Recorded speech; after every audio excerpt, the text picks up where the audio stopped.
This is Fearless Rebel Radio, a podcast about body positivity, self-worth, anti-dieting, and feminism. I am your host, Summer Inanen, a professionally trained coach specializing in body image, self-worth, and confidence, and the best-selling author of Body Image Remix.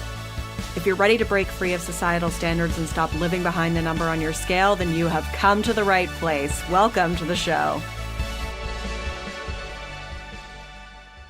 This is episode 95, and I am interviewing Victoria Welsby, confidence and body love coach and fat activist, about why we as a culture are so afraid of fat, what you can do to overcome internalized fat phobia, and what to do if you're in a relationship where the person has told you that they'd find you more attractive if you were smaller. You can find all the links and resources mentioned in this show at summerinanen.com/95. That's 95.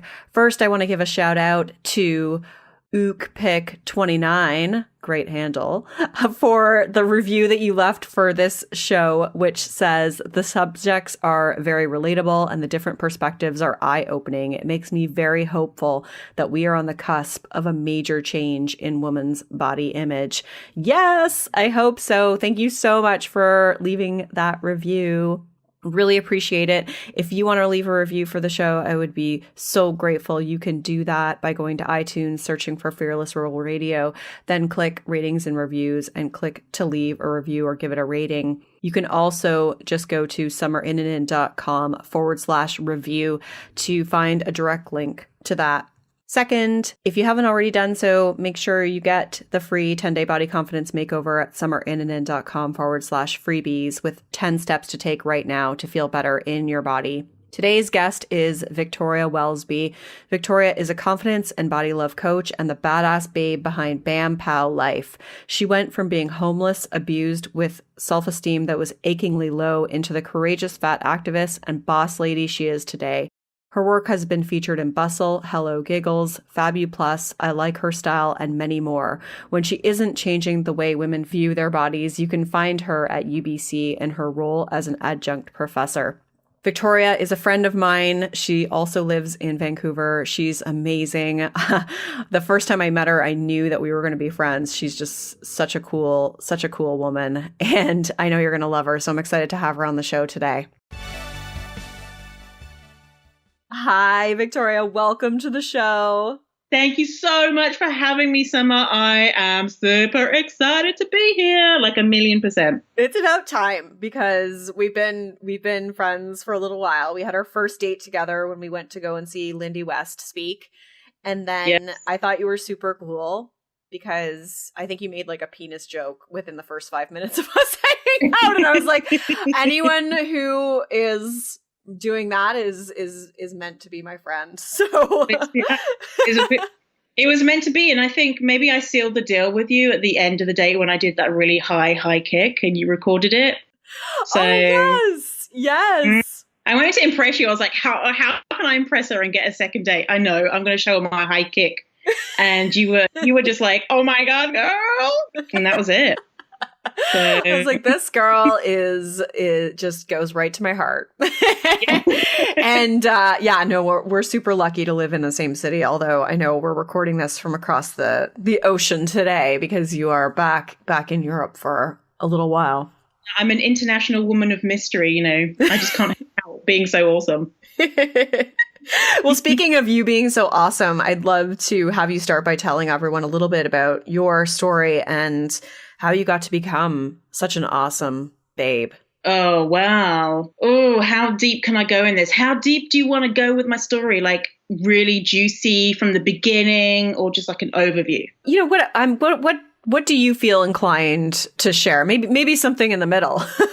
Okay. Because I definitely want to make sure we have time to talk about lots of other things too. But I would love to hear your story because I know in your bio, like, you've got some powerful stuff in there. You say you went from being homeless and abused with self-esteem that was achingly low into, being the courageous fat activist that you are. So I think I'm curious to know a little bit more about your background, and I'm sure our listeners are too. Okay, awesome. So I'm British, as you can probably tell, or some people might be like, oh, you're Australian. But no, how dare you? I'm British. So I was brought up in a very poor family. I'd say we were under the poverty line and got handouts from the church and things like that. So poor family. My dad is and was an alcoholic, and there was a lot of diet culture entrenched in so many members of my family, and especially my mum. My mum's this little, really small Irish lady, and she's always like, my legs are like tree trunks. And I'm like, what? What are you talking about? So she was always talking about how she was so fat and ugly and stuff, and that kind of rubbed off on us and on me. So I started kind of getting into dieting maybe when I was about 10-ish, because I knew that being fat was bad.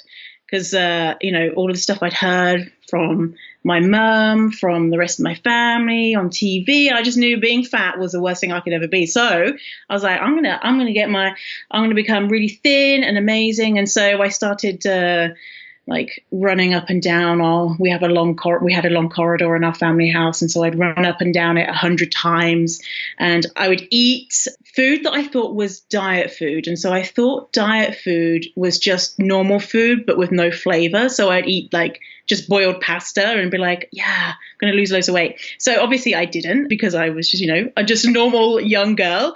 But I always just knew that I wasn't good enough because I was chubby. I was just a little bit chubby at the time. And I remember one thing that stands out was seeing this awesome opera singer on the TV, and she was like belting it out, and then turning around to my mum, and I was like, I know what I want to be when I grow up. I want to be a singer. And she was like, oh, yeah, that's nice, but you're too fat to be a singer. Only thin people can be singers. And I was like, yeah, good point. I was just like, yeah, that's true. That sucks. So, that's my career is out the window because I'm a fat person. So to compensate for my fatness, which I saw as a fatal flaw, I was awesome in every other way that I could be. So I was sweet and funny, and I was good at school, and I was smart, and I was kind, and, all these things to try and make up for the fact that I was a terrible daughter because I was fat. And yeah, so that was kind of like my childhood, just knowing that I was a bad little girl because I was chubby. So at the age of 16, my mum decided that she wanted to move back to Ireland, where she's from. She had a car accident, and she was like, I'm going to seize the day and move back home. And I was like, don't worry about me. I'm fine. I'm 16. I can look after myself. Obviously, super dumb. I couldn't have looked after myself. So at the age of 17, she'd sold our family home, and I was like, okay, I'm going to go rent a house or something. And I obviously couldn't, because in the UK you can't legally rent anything until you're 18. And I didn't have a job. I was at school, so I didn't have any money to rent anything. So at that same time, I met a guy, and he was 30 years old and a total creep. But at the time, I was like, my self-worth was so low. I was like, oh my God, that someone likes me. And it didn't matter that he was an alcoholic and abusive and just a massive dick. I was just like, yes, finally, I've met a guy. And so he was like, hey, you need to go and live in a homeless shelter. You're homeless or whatever. So I started living in this youth hostel with other troubled kids, and that was quite the experience, because all of the staff that worked there, they really didn't expect much from the children that lived there. And it was a really tough experience. And so the other alternative was to live with this creepy old dude, which is what I did next. And so moved in with him and his mum, because obviously he was living with his mum. And that's when the abuse got even worse. And he decided that because I was fat, that I should lose weight. And I agreed with him, obviously. And so he's like, okay, I've got this diet for you, which is basically you're allowed to eat like a tiny amount of calories every single day. And he monitored everything that I ate. So Oh God. And I think about like what I was eating and it was nothing. And if he ever caught me sneaking anything else, he would just go ballistic, and he would count the slices of bread in the loaf of bread and be like, well, there was 17 there when I left and now there's 16. So obviously you've had a slice of bread and you're a big greedy pig and things like that. So that my disordered relationship with food just exploded then, because it was like this illicit, shameful thing. It always kind of was shameful, but it really was. I felt like I was a food addict, and I really believed I was addicted to food. And yeah, like I was some sort of monster, because I'd wake up and I'd be like, yes, I can eat my slice of bread this morning for breakfast. And I would dream about it and be like, the quicker I go to sleep, the quicker I can eat a slice of bread. And yeah, so I thought I must be an addict. And I was like, well, he's addicted to alcohol. I'm addicted to food. So this is what I deserve. I don't deserve any more. So I always thought in my life, because I'm fat, it's a fatal flaw. I don't deserve to have a good partner. I don't deserve to have good friendships, a good job. I don't deserve to have a nice place to live or anywhere to live. I don't deserve nice clothes. I don't deserve anything because of being fat, and only that, which now I look back and I'm like, oh my God, what are you thinking? But obviously I know why I thought like that, because of diet culture and fat phobia. So I eventually managed to get away from him after a couple of years. And afterwards, I vowed I was going to get thin, because if I was thin, then I'd have a nice boyfriend that wasn't abusive, and, all of the, money would rain down from the sky, and I'd be able to dance around in my string bikini, and life would be amazing if I was thin. So obviously, and I went to Weight Watchers and lost a bunch of weight because I was starving myself. And then when I lost a bunch of weight, I was average, I was average size. But none of that stuff happened. And I was like, what the fuck? And I still felt like I was abnormal, and I still felt unattractive, and all of the problems I had before were still there. And I couldn't maintain the weight loss because I was eating like, a slice of lettuce and some dust every day. And so it was not sustainable. And so eventually I put the weight back on and more, because that's what diets do. And oh man, it was like I was the worst failure ever. And friends would be like, oh my God, what happened to you? You did so well, and now look at you. You're like fat again, like Jesus. And the amount of love and appreciation I got from my family when I'd lost the weight, it was kind of like, you finally did it, girl. You did it. We're finally proud of you. Or they didn't say we're finally proud of you, but that was like kind of how I felt. Mm-hmm. So, so then I met the man that I thought that I was going to marry. He was this just amazing, funny, kind, smart, everything you could ever dream for in a partner. And I was like, I'm going to marry him. He's so amazing. And I busted him one day. He had 2 other girlfriends, and I busted him. I found out. And I contacted the other girlfriends, and we all became friends, and we kicked him to the curb. But from that, I just thought, well, what can I expect? I'm fat. I'm fat. Therefore, he had to go and have other girlfriends. And I just put down everything to this flaw that I had, which was my fatness. So, so after I moved to Vancouver eventually, and I had a successful corporate career, and I had spent years in therapy by that point. And I worked out all of my issues, apart from this one issue that I saw, which was my fatness. And so I was pretty emotionally intelligent, and everywhere in my life was quite balanced, but I couldn't shake this being like, fuck man, I just wish I was thin. And my therapist wasn't tuned in with, didn't know anything about health at every size or anything like that. So could never suggest to the idea that, hey, maybe you're okay being fat. Like that was never a concept. And I'd always be like, just writing down my goals and being like, you can become thin, Victoria. You know, you're so successful and smart, and you know, you've overcome everything, and you can do this too. You can lose weight. Just keep trying. And so I battled with that for a long time, feeling really ashamed because every other area of my life was pretty good apart from this whole being fat thing. So eventually, I think my first exposure to the idea that fat is okay, it was Reagan Chastain, and I discovered her website and I was just like, shut the fuck up. What is this?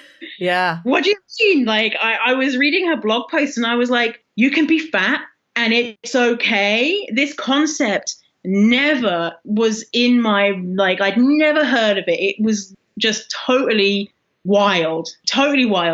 And yeah, my mind was blown. And I remember being in bed on my phone, reading blog post after blog post, being like gobbling it all up and just being like, oh my God, maybe I'm okay.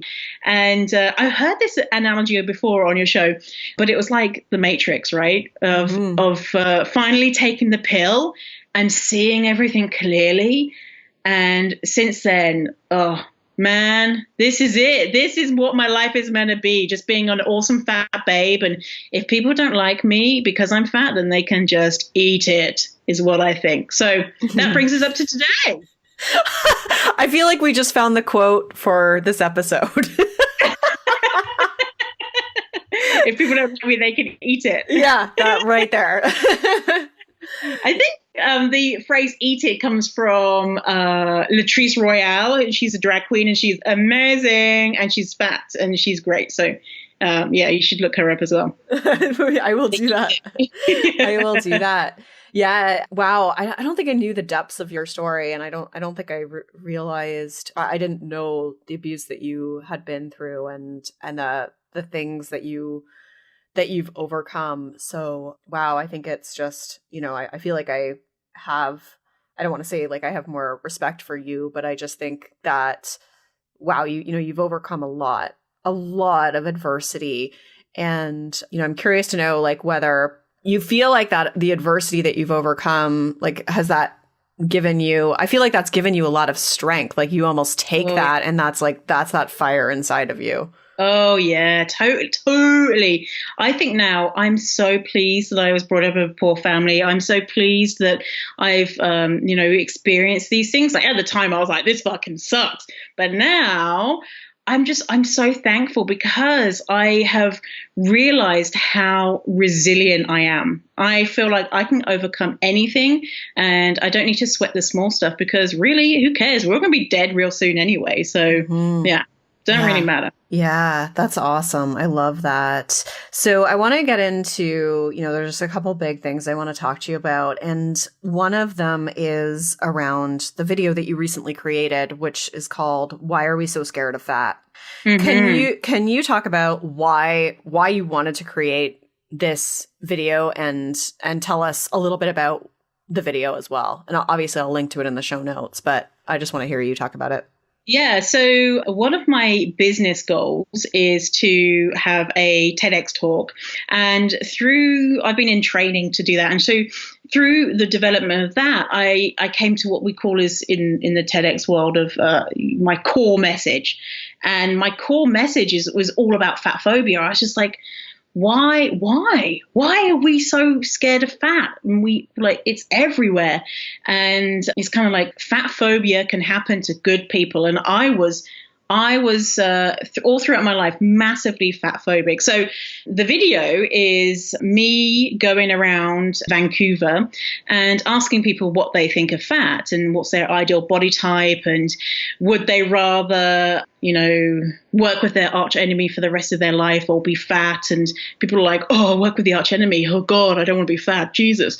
And so I did some research to start off because I was like, people are fat phobic, but I just want to make sure. So I did a survey of 100 people, and I asked them their views on fat. And It was what I expected. So I asked, what's your ideal body shape? 29% of people said athletic. And what's your least desired body shape? And 56% of people said fat. And another question that I asked in this survey is, do you think people should love their bodies? And 73% of people said, yes, people should love their bodies. And then I asked, do you think that fat people should love their bodies? And so only 32% said yes, but only if they're healthy, quote healthy, and 13% said no. So that kind of got me into the whole idea of people can get behind fat people to a certain extent if they think that that fat person is healthy. But if that fat person is like, no, man, I'm unhealthy as fuck, then they're like, oh, no, think about the children. And so it was really interesting. And actually, it gave me a new perspective of, I thought most people were like, we hate the fatties, kill the fatties, go to hell, you big fat slob. But, some people are like that. But most people really struggled with, they see themselves as a good person, but they're saying fat phobic things to me as a fat person while I'm interviewing them. And you can see they're struggling because they're like, I'm a good person, but I think fat people are bad. And you can see they're kind of working it out. And I think a lot of times people have never even examined these ideas, which are seen as totally normal. And when someone says, hey, what do you think? And you can see the cogs going in their brain of being like, this is kind of interesting. So it's my mission. I just want to spread the word and be like, hey, it's not that bad to be fat, and get people thinking. And I think most people are good people. And if you just say, hey, it's okay to be fat, and it's okay to be fat and unhealthy, most people are going to say, you got a point there. Some people won't, obviously, because they're, jerks or whatever. But yeah, I think that's my life calling, basically. Mm-hmm. Yeah. I feel like, and correct me if I'm wrong, but it seems like most of the people you interviewed in the video were in smaller sized bodies. Did you have people, or did you speak to anyone who was in a larger body or who was fat? And was their perception any different, or was it the same? Yeah, so I had done some dry runs without the camera and had managed to find some fat people to speak to. On the day, which is not uncommon in Vancouver, and I was on the seawall, there were no fat people to be seen, and we were out there for 4 hours. So because Vancouver is very, yoga and da-la-la. But anyway, so yes, I did to speak to some fat people. And actually what I did beforehand is I have a thin friend, and I got her to interview people, and I hid somewhere to see if people's answers were different to her than they were to me, because, people don't want to insult a fat person that's right in front of me, in front of them. So it was interesting. So the fat people that I interviewed, they were very kind of apologetic about their size and being like, fat people should love their bodies. And I know that, my body's probably not the best. But I work out and I eat well. And so they were very apologetic. And when my thin friend interviewed people, it was very easy for people to be like, well, it's okay if they're fat, but, they better be healthy. And I hope to see that they're working to try and lose the weight, that sort of thing. But it was interesting because my thin friend didn't see the differences in their answers and she recorded it so I could listen back. She didn't see the changes, but I was like, yeah, man, they're saying different things, and they're really, able to express themselves more fully without a fat person lurking, being like, what are you saying about me? So it's interesting. Yeah. I mean, what's so interesting to me is if you were to swap out the word fat with race or gender, yes, people would see how wrong it is to feel that way. Yes. Oh my gosh. Yeah, totally. Sorry, go ahead. I was going to say, one of the questions I had was, what word would you use to describe a fat person? And the top answer was 36% of unhealthy. So yeah, you're totally right. If you were like, what word would you use to describe a woman, or what, or whatever, it's really interesting. I think people still obviously have a lot of internalized biases in that as well. Let's be honest here. We know there's still a lot of racism and sexism, but totally. Fat phobia is so much more socially acceptable. Like, Yeah. and something that, like you said, people don't question in themselves. Like, do you feel like you got people to question that? Totally, totally. Because I would say a lot of times, why? But why? And one of the guys in the video, we were getting in a kind of a longer discussion at the end of the video. It's not on the camera, but I said to him, "So do you think that I should lose weight?" And he was so talkative before that, but he was just like, well, are you healthy? And I was like, what if I say I'm not going to tell you if I am or not? And he was like, and you could tell he didn't know what to say, and he was flummoxed, because when it comes to being fat phobic to someone to their face, when you've kind of built up a little bit of a relationship, he couldn't do it. And he seemed like a pretty smart guy anyway. And so you could tell with every single conversation, there was a question that was raised in the person's mind.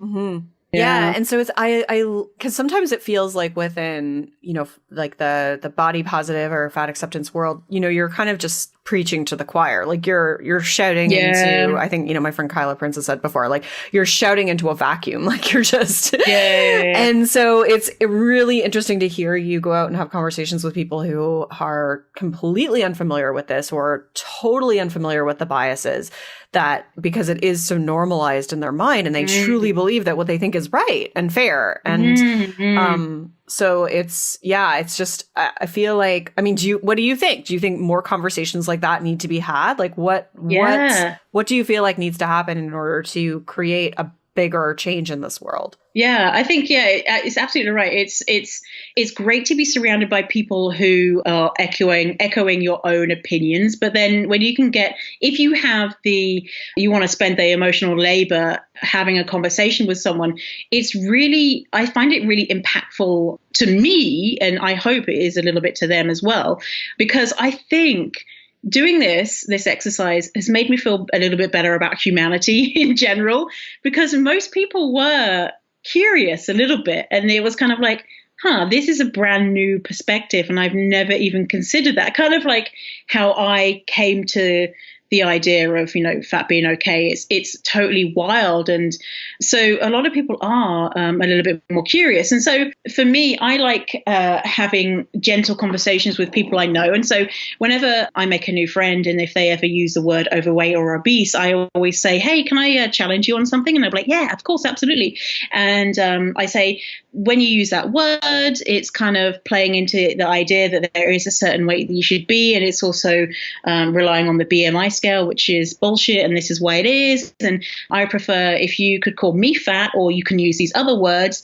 And every time I've done that with someone, they have been so curious and interested. And a few times they've come back to me and they're like, yeah, I've been thinking about this and what you said, and I was thinking about this and that. And it's really made them think. And so for me, I'm okay to have those conversations. And I know you don't have to, but that's the kind of idea of if I could do that on a bigger scale, and if everyone could do that on a bigger scale of being like, hey, what do you think about this? And have you thought about that word and how it might be, this word might be better? Or I think most people are curious and are good people at heart. So that's my hope for humanity. Yeah, I think you're right. I mean, I think a lot of people do have good intentions. I'd like to believe that a lot of humanity wants respect and equality for all people, and is truly blind to their biases,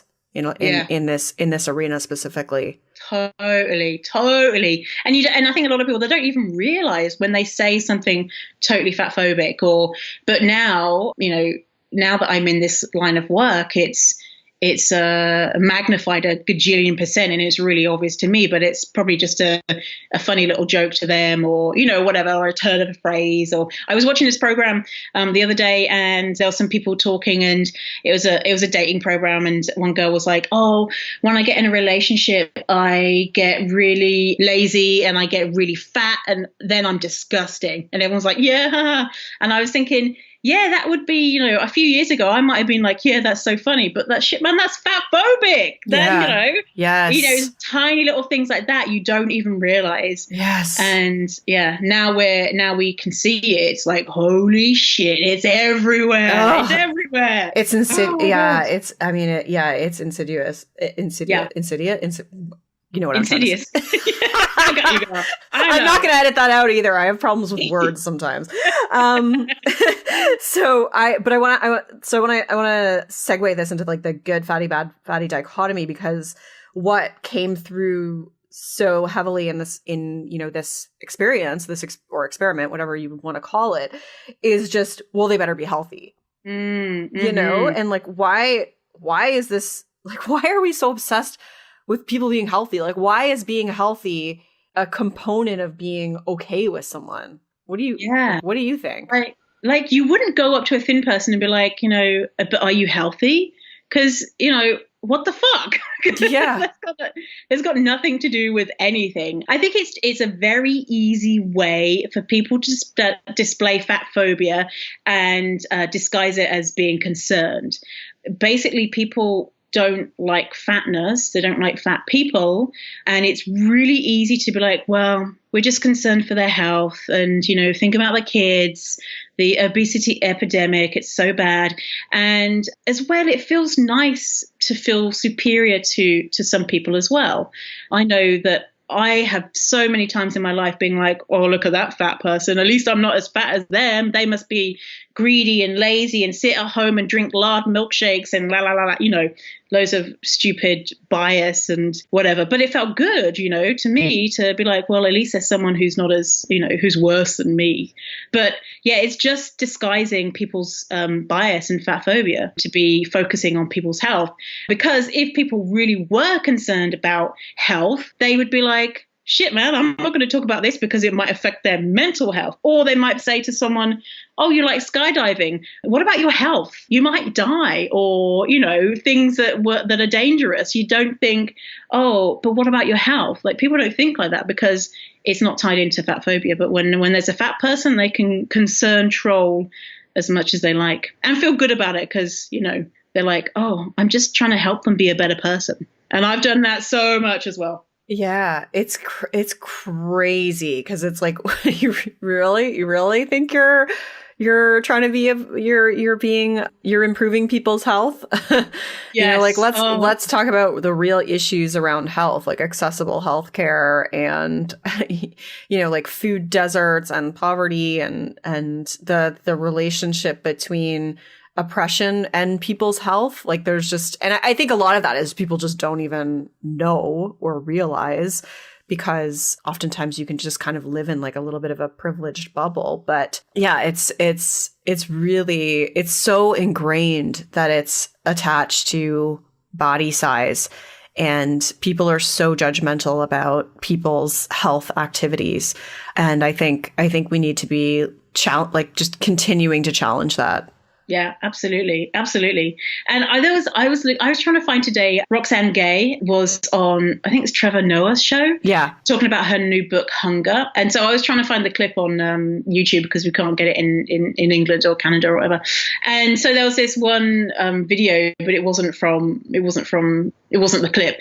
But the description was Roxane Gay, oh, she's great. She's got great points. But we must remember it is important to shame fat people for their own good. And I was like, no, you're so close, motherfucker. You're so close. Roxane's great, Gay is awesome, blah, blah, blah, full stop. It's not good to shame people ever. And if your goal is to get the person to become thin, shaming them makes them fatter. So don't do it, on all the levels there is, so yeah. Mm-hmm. What's your advice to someone who's listening, who is really experiencing this kind of, discrimination in their lives, whether it's they work with people who make them feel bad about themselves, or they're in relationships, like kind of like you were in relationships, like what's your advice to someone experiencing this? Well, I guess if it's possible to remove themselves from the situation, but I know that that's not always possible because, say, if you've got a job and you've got some, there's lots of diet talk around or whatever, and it depends where you are in your journey. If it was me, I would say, if someone was like, oh, I'm being so bad today, I'm eating a donut, or, if they say something fat phobic, I'd just be like, why? Why? And then get them to explain it. And hopefully they'll be like, oh, maybe that isn't really the right thing to say, or just say, hey, this stuff, I don't really like talking about it. Can you not talk about it around me?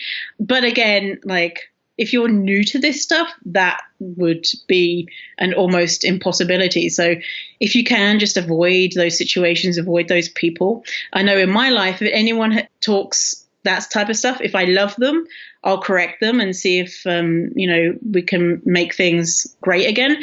But if they are not someone that I want to pursue a relationship, really, I just get them out of my life. Life's too short to be around fat phobic friends, just get rid of them. Mm-hmm. But if you like them, try and work on it. Yeah. And what about so I've, your video really brings to light how fat phobic people are. Which, I think can make it, it's hard for people who are already afraid of being judged. So what do you want people who are perhaps seeing that to know or to do to protect themselves and advocate for themselves? Well, I guess it's how much emotional energy do they want to spend? Because it's not fat people's job to educate fat phobic people to say, hey, don't be a dick. But I would as well remember that most of us used to be or are still exactly like that same mindset. And it wasn't because we were bad people. It's just that we just didn't know any better. And we are a symptom of the culture that we have been raised in. And so, viewing it from that point of, they're trying to be a good person. They just don't know any better. And to correct them if you want to, but don't waste emotional energy trying to, change everyone's ideas, because it'll make you sad and tired. Mm-hmm. Yeah. And living your life knowing that there's always just going to be judgmental assholes out there, regardless of whether it's about body size or, whatever. There's just people who have insecurities are going to often have judgments about others as well.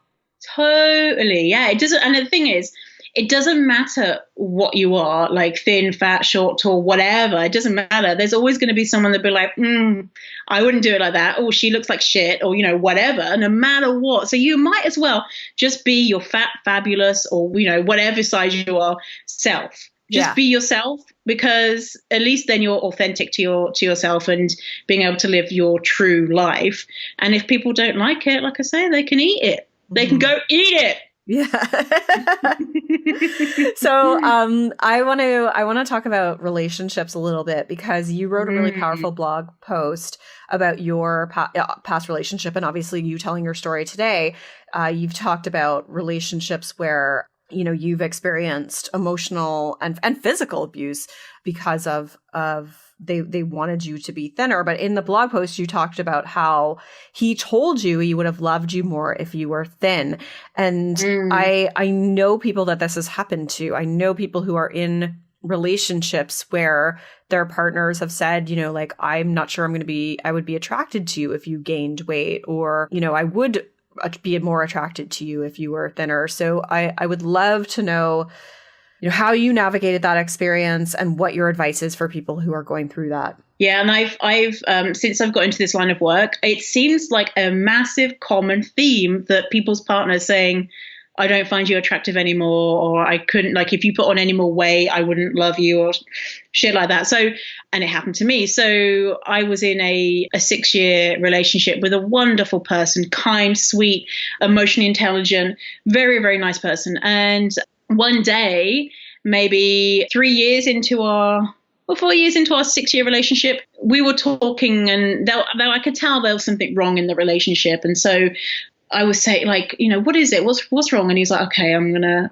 tell you. And it's like, and it's, you've put on some weight, and I'm just not really attracted to you anymore. And I was devastated. Yeah. I was just, because it was my all of my life, I just knew it doesn't matter if I am the best girlfriend, daughter, sister, friend, I'm still fat. And that's a fatal flaw. And here it was again, this wonderful man that I adored telling me, yeah, that fat thing is a fatal flaw. Don't forget about it. And I'd maybe put on, I don't know, 15 pounds, 20 pounds or whatever. And I was like, I'll fix it. I'll get better. I'll get thin again, not thin, but I'll lose weight. And I'll show you that I deserve love, sort of thing. And so the next day I started what would be my last diet. And I kind of was, not really into it at that stage, the dieting. And not long after, I've discovered health at every size and fat positivity and So eventually that's not what broke us up, but that was kind of, one thing about it, because then I learned about all this stuff, and I challenged him and said, hey, have you heard about health at every size? And he would not get on board. He would refuse to entertain the concepts. He was just totally against it in every way. So eventually, when we did break up a few months after, we were talking, and I said to him, I always kind of got the impression that you weren't really attracted to me, during the whole relationship. And he was kind of like, eh. And by this time, I was able to talk about it because it wasn't really painful. And he was explaining, yes, he would have been happier in the relationship if I was thin, and spoke about the reasons behind that, saying, it's basically me being a material possession. And I was like, you what? What? Who was on his arm was a reflection of who he was. Wow. And it made him feel more masculine. And I was with him for 6 years, and he is so, what I would say, woke. He's so smart. And I was like, shut the fuck up. What is going on here? And I was able to, now I'm able to look at that and be like, there was nothing wrong with me. I am gorgeous and fierce and fabulous. And it's him, that he is entrenched in fat phobia, diet culture, our society. I had to do no work. He had to do the work. And but at the time, I wasn't able to see that. I could just see myself as being this greedy fatty who my boyfriend's disgusted by and wanted to make it better. So if that happened again, I would say, interesting. Okay, so you need to work on your fat phobia, motherfucker, because I'm fabulous. But when you're in that situation, it's devastating. Yeah. Yeah. Do you think it's possible to change your partner's point of view? Obviously not in that case because you tried, but do you feel like that's possible for people? Yes, I do. It depends how much the person wants to work on it. He was very resistant to it because he comes from a fat family. And so he had a lot of emotional work he had to do. And he wasn't in the place to do it. Someone else might be on board with the concepts and ideas and might be open to exploring their own biases. And yeah, people's opinions can change. I used to be hella fat phobic. Now I'm not. So sure, but man, is tough. That is tough, So yeah, it takes time. Yeah, what's your advice to someone who's going through something like that? I'd say it's not your fault. Mm-hmm. You don't have to lose weight to be worthy. You are amazing just the way you are. And, we will always change. Our bodies will always change. And so if your partner can't get down with the fact that you are not going to be X amount of years old, this weight, you even get shorter when you get older. I mean, shit, man, there's your hair color is going to change. If he or she can't get down with that, then that's kind of, I'd see something that's quite problematic. And yeah, so it's not your fault. And I would suggest them talking about how their partner can work on working out their biases and give them a few books to read or whatever. And if they don't want to, kick them to the curb because they don't deserve your fine ass. I'm telling you. Yes. And, you know, it's it's crazy to me that he articulated that he wanted an object. And like, thank God you got out of that, because to be an object is to be an object for life, you know, essentially. Yeah. Like, to be that for somebody, like, God, we got to advocate for more for ourselves. Like, that's wow. That's intense. And he is a very smart, kind, wonderful, great, like a great guy. Yeah. And if a great guy can be thinking like that, what if someone who is like has not explored all these kind of concepts? Because, you know, he was interested in exploring the ideas of you know, feminism and different things like that. So what if someone is, you know, half as interested in this type of stuff as he was, and he'd be like twice as into objectifying women and all that sort of shit. So Yeah. Wow. It's that's intense, I think. And I've you know, I've heard it from others before, and I think that, you know, we gotta see ourselves as more than objects. And I know there's lots of guys out there that see us as more than objects too. Like, I know that, you know, I've married one. I know people who have, I know fat women who are in loving relationships as well. And so I don't want, you know, I definitely want to tell people that if they're in a relationship like that, they do deserve better, and that there are good people out there, whether it is a man or a woman that you're seeking. Or absolutely. Yeah. And I think and as well, it's another act, like saying something like that to your partner. It's another act to bring them down and make them smaller. So, you know, it's helping you stay small. I'm using air quotes here, like small in regards to how you think about yourself. So I think it's kind of, it's, I don't want to say abusive, but it is, you know, you know, it's emotionally abusive. What's the point of saying that to someone? Apart from hurting them. I mean, yes, it's good that you were able to have that honest conversation because it allowed you to get out. You know, I think obviously the context is what would define it as abusive or not. But I think, you know, if someone is saying like, oh, you shouldn't eat that, or, you know, why don't you try and lose weight? That's abuse. Yeah. It is. It really is. It really is. Straight up. Yeah. Oh, yeah. And before, like when my self-esteem was lower, if a partner said, oh, should you eat that? I'd probably be like, you're right. But if someone said that to me now, I'd be like, oh, you what? What the fuck do you think you're saying, motherfucker? Yeah. Exactly. I'd be like, watch me. I'm going to fucking down this donut, whatever. Oh. Can you imagine? Oh. No, I can't. Honestly, I would be the same. That would just be the end. I would do that high kick. That's what my high kick is for. If someone says any shit to me, I'll high kick them. Get out of my life, you. I'm not interested. It's one of the hard. The comments on my food, and you're fucking done, basically. Yeah. Like, I got a lot of inner anger about that too, because a lot of people made comments to me like that when I was growing up. So it's like, oh really? But I was never strong enough to defend myself, and so now that you're I am, like, you know, that all the internalized pain and anger would just come out like a fucking fire in their face. Yeah. That's what we need to like start like a new revolution, is just to like everyone comment on people who are like out of diet culture's food choices, and everyone will be like enraged and be like, let's take over the world.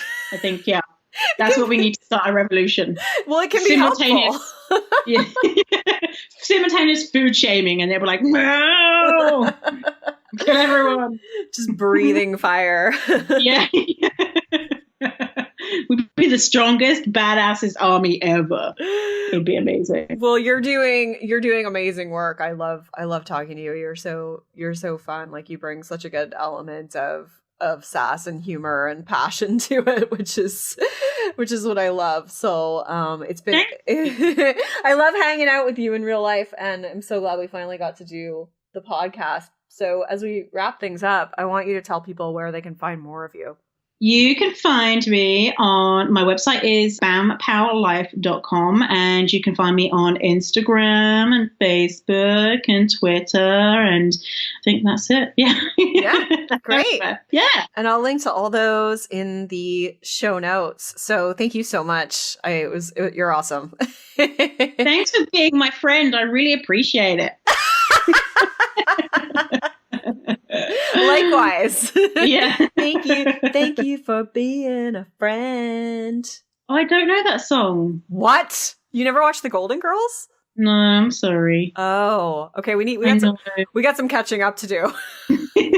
I'm sending you the theme song as soon as we're done with this. Okay, good. So then I can sing it to you next time. Because if I had a party and invited everyone I knew. Yeah, girl, I can't sing. You can sing, right? Because you actually can sing. Like you wanted to be a singer. I can't. Yeah. I can't sing worth shit. I think probably everyone's like fast forward to the end of this episode and cut it off right now. No, I was nodding my head, like getting down with the beat when you were singing. So I think everyone else would be too. Obviously. Yeah. Well, the album will be out soon. It's gonna drop. So keep your ears peeled for that. Oh my God, Kanye better watch out. Pretty much. In and on the street. Tay, watch your back, girl. Summer's coming for you. Amazing. On that note, thank you. Okay, I'll talk to you soon. Rock on.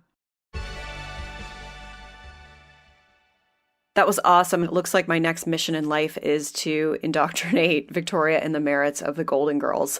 I hope that you enjoyed our conversation, and you can find the links and resources mentioned, including the video that Victoria filmed at summerinanent.com/95. Thank you so much for listening today. The show is going to be on a hiatus for 2 weeks as I am shutting down my business for 2 whole weeks for the first time ever. Yay! Cheers to being a good boss to myself. So I hope that you take time to listen to some of the archives if you haven't already done so. And I'll be back again in a couple weeks. Thank you so much for listening. Rock on.